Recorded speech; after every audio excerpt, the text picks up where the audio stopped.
Rejected Impressionist. This is the group Berthe Morisot joined in 1874. She was the only female in the group, and what a story it is. Berthe Morisot was born in 1841, and at 23 years of age, her work was good enough to be in an exhibition by the highly esteemed Salon de Paris. Berthe Morisot was a French Impressionist painter, known for her light, delicate brushwork and depictions of domestic life. She was one of the few female artists in the male-dominated Impressionist movement and exhibited in nearly all of their group exhibitions. She painted in soft, pastel tones, emphasizing women, effects of light, and everyday life. Despite facing gender barriers, she gained recognition for her unique style of contributions to Impressionism. Berthe Morisot and her sister Edma were taught to draw at an early age. They both decided to continue to learn more. The French painter Joseph Guichard was enthused about their talent and encouraged them to paint outdoors.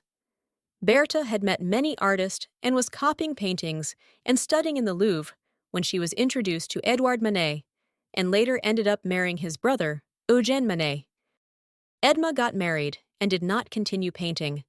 When Edouard Manet painted Repose, a painting of Berthe resting on a sofa, many took notice.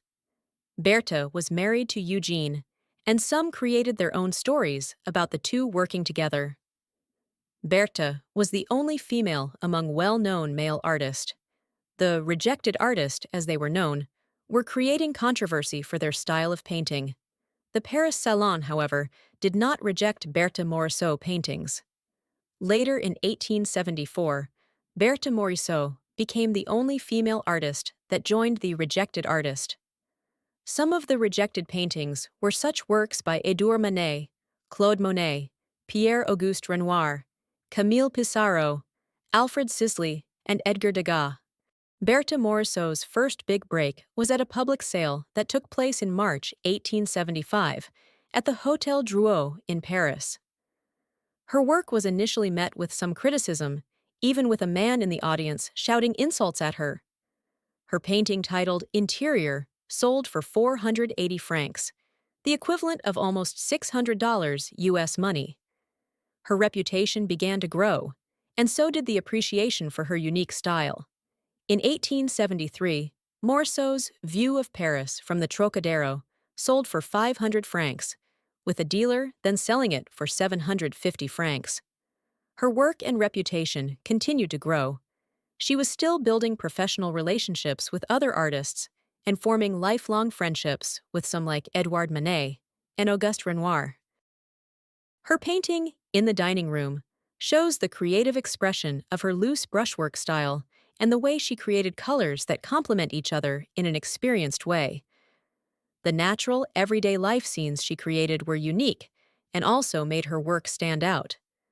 This painting hangs in the National Gallery of Art in Washington, D.C. Her work became more sought after, and the prices she was getting kept gaining value. The relationships she built, and by the artists she knew who were also becoming well-known, also helped to give her the respect of any great impressionist of that time period. Eventually, she was very well known in the art world and established her name and now her place in art history, and history as a female art pioneer. In 2013, her work titled After Lunch sold at Christie's auction house for over $10 million US. Berthe Morisot died on March 2, 1895, in Paris, of pneumonia. Her daughter Julie was ill with similar symptoms, and most believe she died from catching what her daughter had while caring for her. Julie was only 16 at the time. Julie lived to be 88 years old and became a painter in her own right. She was the daughter of Eugène Manet and the niece of Edouard Manet.